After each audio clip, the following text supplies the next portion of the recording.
ಅದೇ ರೀತಿ ಕೊತ್ತೇಗಲ ಗ್ರಾಮದ ಗೌಡ್ರು ದೊರೆಸ್ವಾಮಿ ಅವರು ನಮ್ಮ ಸಂಘದ ಪರವಾಗಿ ಹಾಗೂ ಕೊತ್ತೇಗಲ ಗ್ರಾಮಸ್ಥರ ಪರವಾಗಿ ಸ್ವಾಗತಿಸುತ್ತಾ ಅವರಿಗೂ ಮಾಲಾರ್ಪಣೆಯನ್ನು ಅರ್ಪಿಸಬೇಕೆಂದು ಕೇಳಿಕೊಳ್ಳುತ್ತೇವೆ.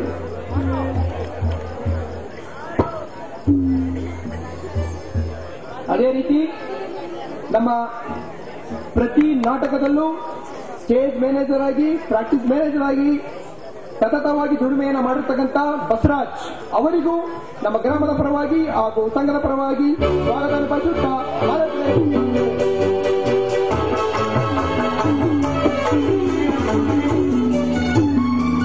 ಎಲ್ಲಕ್ಕಿಂತ ನಮಗೆ ಸಹಕಾರ ಕೊಟ್ಟಂತ ಪೊಲೀಸ್ ಆರಕ್ಷಾ ಠಾಣೆಯ ಎಲ್ಲಾ ಸಿಬ್ಬಂದಿಗಳು ಸ್ವಾಗತಿಸುತ್ತಾ ಅವರಿಗೂ ನಮ್ಮ ಪರವಾಗಿ ಅಭಿನಂದನೆಗಳು ಹಾಗೂ ಸ್ವಾಗತವನ್ನು ಬಯಸುತ್ತಿದ್ದೇವೆ.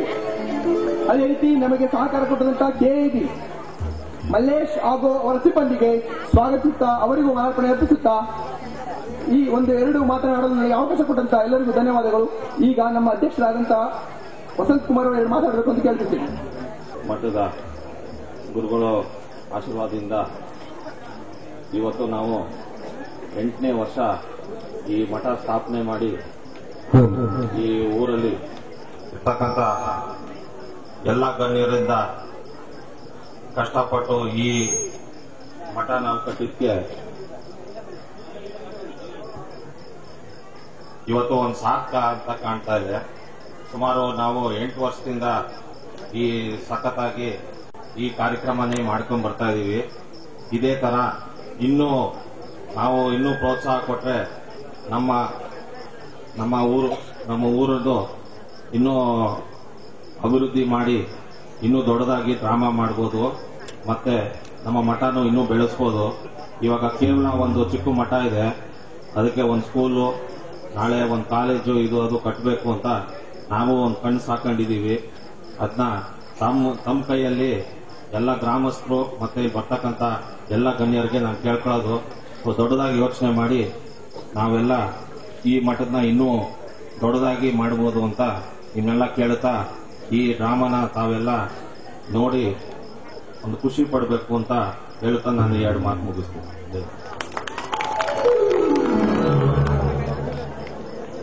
ನುಡಿ ಮಾತಾ ಹೇಳಿದಂತ ವಸಂತ್ ಕುಮಾರ್ ಧನ್ಯವಾದಗಳು.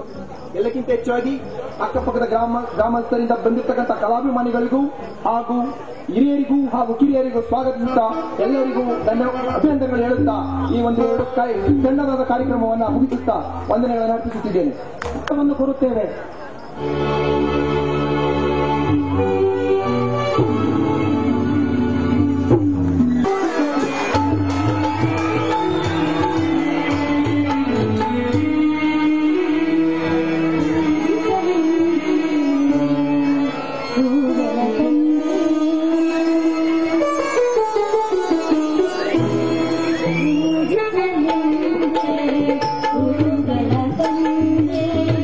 Thank you.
ಏನು ಸರಿ ನಮ್ಮ ರಘುವೀರ ಇನ್ನು ಮನೆಯಲ್ವೇನೆ? ಪಾಪ ಇಲ್ಲಾಂದ್ರೆ ಈ ಸಂಸಾರಕ್ಕೋಸ್ಕರ ಹಗಲು ರಾತ್ರಿ ಆದ ಕಂದ ಆ ವರಚಾತ್ಮಲ್ಲಿ ಹಾಗೆಷ್ಟು ಕಷ್ಟಪಡಬೇಕಾಗಿದೆಯೋ ಏನು. ನಿಜ ರೇಣುಕಾ, ನಿಜ.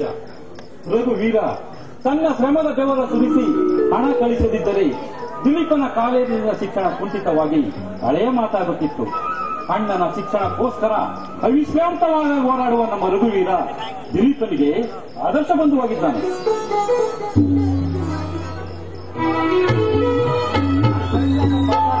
ಬಾರಪ್ಪ, ಬಾ, ದೇವರು ಒಳ್ಳೇದು ಮಾಡ್ಲಿ.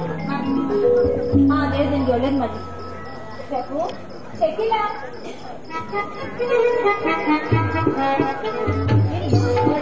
ನಿಮ್ಮನ್ನ ಪಾಠ ಬಂದಿದ್ದೀನಿ. ದೇವ್ರು ಹೋಗಿತ್ತು ಸುರಿಕಾಸಗಮ್ಮ ಅಥವಾ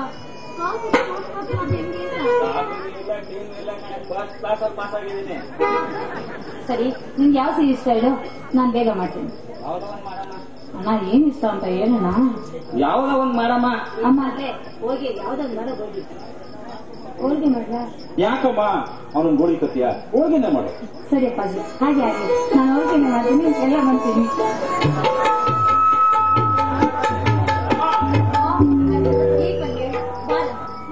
ನಿಮ್ಮಣ್ಣ ಪಾಸ್ ಬಂದಿದ್ದಾನೆ. ಹೌದೇನಣ್ಣ? ಅಣ್ಣ ಯಾವ ಕ್ಲಾಸ್ ಅಣ್ಣ? ಹಿರಿಯರ ಆಶೀರ್ವಾದದಿಂದ ಫಸ್ಟ್ ಕ್ಲಾಸ್ ಅಲ್ಲಿ ಪಾಸ್ ಆಗಿದ್ದೀನಿ ಅಣ್ಣ. ಹಾಗಾದ್ರೆ ಇನ್ನೂ 7 ವರ್ಷ ಅಭ್ಯಾಸ ಮುಗಿಸಿ ಎಮ್ಮಿನೂ ಪಾಸ್ ಮಾಡಬೇಡ. ಬೇಡ, ನಿಮ್ ಮೇಲೆ ಹೆಚ್ಚಿನ ತೊಂದರೆ ಕೊಡೋದಕ್ಕೆ ಇಷ್ಟಪಡಲ್ಲ. ಆದಷ್ಟು ಬೇಗ ಒಂದು ನೌಕರಿಯನ್ನು ದೊರಕ್ಬಿಟ್ರೆ ಈ ಮನೆ ಜವಾಬ್ದಾರಿನ ಹೊರಬೇಕು ಅಂತಿದ್ದೀನಿ. ಆಯ್ತಣ್ಣ, ಇನ್ನಿಷ್ಟ ಅಣ್ಣ. ನೀನ್ ತಾಯಿಯಾಗ ಒಂದ್ ಮಾತು ಕೇಳ್ತೀನಿ, ನನ್ ಮಾತನ್ನ ನಡ್ಸ್ಕೊಳ್ತೀನಿ. ಯಾಕಮ್ಮ ಬೇಡ್ಕೊಳ್ತೀಯಾ? ಅದೇನು ಅಂತ ಹೇಳ್ತಾಯಿ. ಏನಿಲ್ಲಪ್ಪ, ಇಷ್ಟು ದಿವಸ ಈ ಸಂಸಾರಕ್ಕೋಸ್ಕರ ನಿನ್ ತಮ್ಮ ಹಗಲು ರಾತ್ರಿ ಕಷ್ಟಪಟ್ಟಿದ್ದಾನೆ. ಅವನ ವಿದ್ಯಾಭ್ಯಾಸನ ಅರ್ಧ ಮಾಡ್ಕೊಂಡು ನಿನ್ನ ವಿದ್ಯಾಭ್ಯಾಸನ ಮುಂದುವರಿಸಿದ್ದಾನೆ. ಹಾಗೂ ನೀನು ವಿದ್ಯಾಭ್ಯಾಸ ಪೂರ್ತಿ ಆಯ್ತು, ನಿನ್ಗೊಂದು ಕೆಲಸ ಅಂತ ಸಿಕ್ಕಿದ್ಮೇಲೆ ಆದ್ರೆ ನಾನು ಅವರ ವಿದ್ಯಾಭ್ಯಾಸಕ್ಕೆ ಹಣ ಸಹಾಯ ಮಾಡ್ತೀನಿ ಅಂತ ನಾನು ಮಾತ್ಕೊಡ. ಅಮ್ಮ, ನಿನ್ ನಾಣ್ಯಾಗೂ ಸತ್ಯ ಅಮ್ಮ. ಸತ್ಯ ಅಮ್ಮ. ಯಾಕೆ ಪೀಡಿಸ್ತೀಯ ನನ್ನ ಮಗನನ್ನ? ಕೊಟ್ಟ ಭಾಷೆಗೆ ತಪ್ಪಿ ನಡೆಯುವ ಕೆಟ್ಟ ಮಗನಲ್ಲ ನಮ್ಮ ದಿಲೀಪ. ಮೇಲಾಗಿ ತನ್ನ ಬೆನ್ನಿಗೆ ಬಿದ್ದವರ ಹಿತಚಿಂತನೆಯನ್ನು ನಮಗಿಂತಲೂ ಚೆನ್ನಾಗಿ ನಿರ್ವಹಿಸುತ್ತಾನೆ ಅಂದ ಮೇಲೆ ತುತ್ತು ಕೂಳಿನ ಜೀವಿಗಳಾದ ನಮಗೇತಕ್ಕೆ ಬೇಕು ಇಲ್ಲದ ಕಾರುಬಾರ? ಸುಮ್ಮನೆ ಬಾಯಿ ಮುಚ್ಕೊಂಡಿರಬಾರ್ದೆ. ಮುದ್ದಾದ 3 ಮಕ್ಕಳನ್ನು ಪಡೆದಿದ್ದೀನಿ. ಆ 3 ಮಕ್ಕಳು ಒಳ್ಳೆ ದಾರಿಯಲ್ಲಿ ಹೋಗ್ಬೇಕು. ನನ್ ಮಗಳು ಒಳ್ಳೆ ಮನೆ ಸಸ್ಯ ಆಗ್ಬೇಕು. ನನ್ ಮಕ್ಳು ಒಳ್ಳೆ ಕೆಲಸ ಸಿಕ್ಕಿ ಒಳ್ಳೆ ಸೊಸೆಯಲ್ಲಿ ಮನೆಗೆ ಬರ್ಬೇಕು ಅಂತ ತಪ್ಪೇನು. ಸರಿ ಸರಿ, ಎಲ್ಲಾ ದೇವ್ರದಾಗುತ್ತೆ, ನೀ ಸುಮ್ಮನೆ ಇರ್ತೀಯಾ? ಸುಮ್ಮನೆ ಇರ್ತೀಯಾ?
ಎಲ್ಲ ಹಿರಿಯರ ಆಶೀರ್ವಾದದಿಂದ ಫಸ್ಟ್ ಕ್ಲಾಸ್ ಪಾಸ್ ಆಗಲಿ. ರೇಣುಕಾ, ನಮ್ಮ ಹಿತೈಷಿ ರಂಜನ್ ಬಂದಿದ್ದಾನೆ ಕಣೆ. 4 ಲೋಟ ಕಾಫಿ ಮಾಡಕ್ಕೆ ಶಕಿ ಹೇಳಿದಾಳೆ. ಬೇಡಿ ಬೇಡಿ ಯಜಮಾನ್ರೆ, ನಾನು ಇವಾಗ ಕಾಫಿ ಕುಡಿಯಕ್ ಬಂದಿಲ್ಲ. ನಿಮ್ಮ ಮಗ ಫಸ್ಟ್ ಕ್ಲಾಸ್ ಪಾಸ್ ಆಗೋದಕ್ಕೆ ಸ್ವೀಟ್ ಕೇಳೋಣ ಅಂತ ಬಂದಿದ್ದೇನೆ. ಅಲ್ಲಪ್ಪ ರಂಜನ್, ಪಾಸ್ ಆದ್ಮೇಲೆ ಬರುವ ಇದಿಸ್ಕೊಂಡು ಮನೆಗೆ ಬಂದಿರ್ಬೇಕಾದ್ರೆ ನಾನೆಲ್ಲಿಂದ ಕೊಡ್ಲಿ ಸ್ವೀಟು ನಿನ್ಗೆ? ಸ್ವೀಟ್ ಕೊಡೋದು ಪಾಸ್ ಆದವ್ರ ಕೆಲಸ ಅಲ್ಲ, ಪಾಸ್ ಆಗುವಂತ ಮಕ್ಕಳನ್ನ ಹರಿದಿದಾರಲ್ಲ ಅದಕ್ಕೆ ರಂಜನ್ ತಮ್ಮ ಸ್ವೀಟ್ ಕೇಳ್ತಾ ಇರೋದು ಅಲ್ಲ ರಂಜನ್? ಹೌದೌದು, ವೆರಿ ಗುಡ್. ನಮ್ಮ ರಘುವೀರ ಬಹಳ ಬುದ್ಧಿವಂತ ನೋಡಿ. ನೋಡಿ ಬಿಡಿ ಯಜಮಾನ್ರೆ, ನೀವಂತೂ ಸ್ವೀಟ್ ಕೊಡೋದಂತೂ ಬೇಡ. ಆದಷ್ಟು ಬೇಗ ದಿನಕ್ಕನ ಮದುವೆ ಹೋಳಿಗೆ ಊಟನ ಹಾಕ್ಸ್ಬಿಡಿ. ಕರೆಕ್ಟ್. ಪದವೀಧರನಾದ ನನ್ನ ಅಣ್ಣನಿಗೆ ಆದಷ್ಟು ಬೇಗ ಒಬ್ಬ ಪರಿಚಾರಕಿ ಬರಲೇಬೇಕು. ರಘು, ಚಿಕ್ಕವನಾಗಿಟ್ಕೊಂಡು ದೊಡ್ಡವರ ಮಾತಾಡ್ಬೇಕು ನಿಂತ್ಕೊಳ್ಳೋ. ಯಾಕೋ ಹೇಗತ್ತೆ? ಅವ್ರು ಹೇಳ್ತಾರೆ ತಪ್ಪೇನು? ಹೊರಗಡೆ ದುಡ್ದು ಸುಸ್ತಾಗಿ ಬಂದು ಮನೇಲಿ ಕೂತ್ಕೊಂಡಾಗ ಲೋಟ ಕಾಫಿ ಕೊಡಬೇಕಂತ ಹೆಂಡತಿ ಪಕ್ಕ ನಿಲ್ಬೇಕು ತಾನು. ಹೌದಪ್ಪ ಅಣ್ಣ, ಅತ್ತಿಗೆ ಅಮ್ಮ ಬಂದು ನಿನ್ನ ಪಕ್ಕದಲ್ಲಿ ಕುಳಿತು ನಿನ್ ಕೈಕಾಲನ್ನ ಒತ್ತುತ್ತಾ ಇದ್ರೆ ನಿನಗೆ ಎಷ್ಟೇ ಶ್ರಮವಾಗಿದ್ರು ಆನಂದ ಆನಂದ. ನಿಲ್ಕೊಳಕ್ ಏನೋ ತಗೊಳ್ತೀಯ? ನಿನ್ ಬಂದ್ರೆ ಊಟ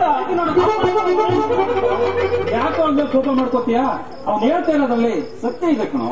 ಅಪ್ಪ, ಅಣ್ಣ ಕೋಪ ಮಾಡ್ಕೋತಾ ಇರೋದು ಕುಕ್ಕೆ ಮೇಲ್ಬಾರ್ದಿಂದ ಮಾತ್ರ ಅಷ್ಟೇ. ನನ್ನ ಮದುವೆ ಯಾವಾಗ ಆಗುತ್ತೆ ಅಂತ ನನ್ನ ಮನದಲ್ಲಿ ಕಿಲ ಕಿಲ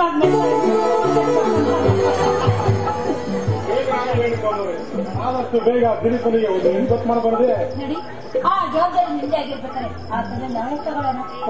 ಇಷ್ಟು ಪರ್ಮಿಷನ್ ಕೊಟ್ರೆ ಹೇಳೋದೇನಿದೆ? ಒಂದೇ ವಾರದಲ್ಲಿ ದಿಲೀಪನ ಮದುವೆ ನಿಶ್ಚಯಪಡಿಸಿದ್ವಿ. ಅಲ್ಲಪ್ಪ ರಂಜನ್, ನೀನೇನು ಒಂದೇ ವಾರದಲ್ಲಿ ನಿಶ್ಚಯ ಮಾಡ್ತೀಯ? ನಿನ್ನೆ ಬೇಕಲ್ವೇನಪ್ಪ? ಅದಕ್ಕೆ ಯಾಕೆ ಯೋಚನೆ ಮಾಡ್ತಾರೆ ಯಜಮಾನ್ರೆ? ನಮ್ಮ ಮಂಡ್ಯದಲ್ಲಿ ಸ್ಟೇಟ್ ಬ್ಯಾಂಕ್ ಅಂತ ಸುಪರ್ಣ ಅಂತಿದ್ದಾರೆ. ಹೌದು. ಅವರಿಗೆ ಒಬ್ಳು ಮಗಳು. ಸರಿ. ಹೆಸರು ಛಾಯಾ ಅಂತ. ಸರಿಯಪ್ಪ. ಅವಳನ್ನು ನಿಮ್ಮ ಮಗಳಿಗೆ ಮದುವೆ ಮಾಡ್ಕೊಳ್ಳಾದ್ರೆ ನಿಮ್ಮ ದಿಲೀಪನಿಗೆ ಒಳ್ಳೆ ಒಂದು ಗವರ್ಮೆಂಟ್ ನೌಕರಿಯನ್ನು ಕೊಡಿಸ್ತಾರೆ. ಸರಿಯಪ್ಪ. ಮೇಲಾಗಿ ಬುದ್ಧಿವಂತೆ, ವಿದ್ಯಾವಂತೆ, ನೋಡಕ್ಕೆ ಒಳ್ಳೆ ಲಕ್ಷಣ ಆಗಿದ್ದಾಳೆ. ಅದರಲ್ಲೂ ಬಾಲಿವುಡ್ ಸಿನಿಮಾ ತಾರೆ ಮಾಧುರಿ ದೀಕ್ಷಿತ್ ತೆಗಿತಾಳೆ. ಇದರ ಮೇಲೆ ನಿನ್ನ ಇಷ್ಟ ಎಲ್ಲ ಒಪ್ಕೊಳ್ಳೋದಾದ್ರೆ ನಾಳೆ ಇವತ್ತೇ ಈ ಮದುವೆ ನಿಶ್ಚಯಪಡಿಸುತ್ತೇವೆ. ಅಲ್ಲಪ್ಪ ರಂಜನ್, ನಿನ್ನ ಮಿತ್ರನ ಯೋಗಕ್ಷೇಮವೆಲ್ಲ ನಿಂದೆ ಆಗಿರ್ಬೇಕಾದ್ರೆ ನಮ್ಮನ್ನು ಕೇಳೋ ಅಗತ್ಯ ಏನಿದೆ? ಒಟ್ಟಾರೆ ಹುಡುಗಿ ಸದ್ಗುಣಿ ಆಗಿರ್ಬೇಕಪ್ಪ. ಅದು ಚಿಂತೆ ಬಿಡಿ ಯಜಮಾನ್ರೆ. ಹೀಗೆ ಮಾತಾಡ್ತಾ ನಿಂತ್ಕೊಂಡಿದ್ರೆ ಊಟ ಮಾಡಕ್ಕಿರೋದು ಬರ್ತೀನಿ. ರಂಜನ್, ದಿಲೀಪ ಪಾಸ್ ಆಗೋದಕ್ಕೆ ಸ್ವೀಟ್ ಕೇಳಿದವನಪ್ಪ. ನನ್ನ ಮಗಳು ಸಿಹಿ ಅಡಿಗೆನ ಮಾಡಿದ್ದಾರೆ. ನಡೀರಿ, ಎಲ್ಲರೂ ಒಟ್ಟಿಗೆ ಊಟ ಮಾಡೋಣ. ಯಾಕೆ ಬೇಡ ಅಂತಾರೆ? ಊಟಕ್ಕಾಗಲೇ ನಾ ಬಂದಿರೋದು. ಅದರಲ್ಲೂ ನಿಮ್ಮ ಮಗಳು ಸಿಹಿಲ್ ಅಡುಗೆ ಮಾಡೋಣ ಅಂದ್ರೆ ಬಹಳ ರುಚಿಯಾಗಿರುತ್ತೆ. ನಡಿ ಮಾತಾಡ್ತಾ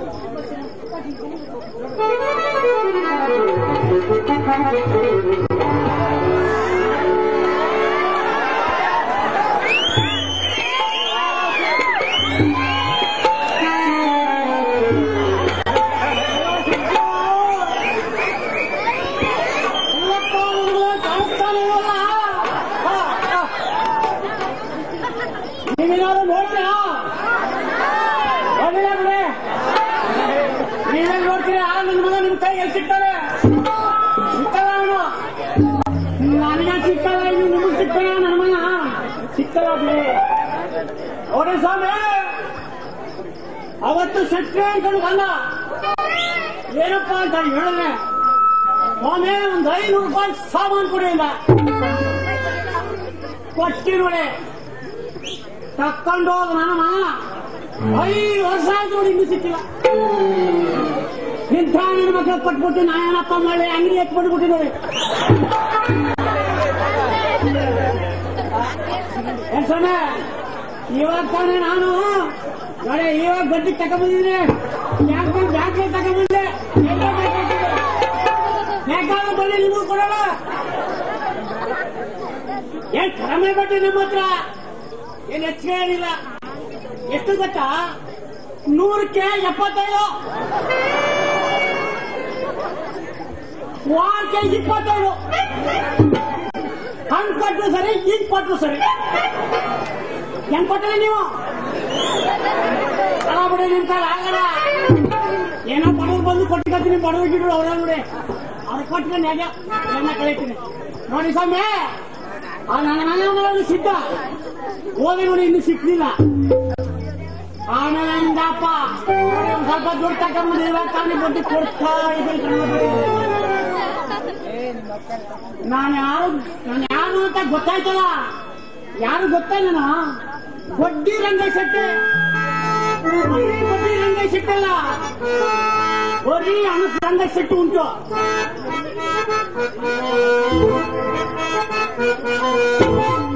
ಯಾರು ಗೊತ್ತೇ ನಿಮಗೆ? ಅದು ಗೊತ್ತೇ ನಿಮಗೆ? ಬೇಕೇನೋ ನಿಮಗೆ?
ಸಿಕ್ಕಿಲ್ಲ ಅಂದ್ರೆ ನಿಂತ ಸಿಕ್ಕಿಲ್ಲ.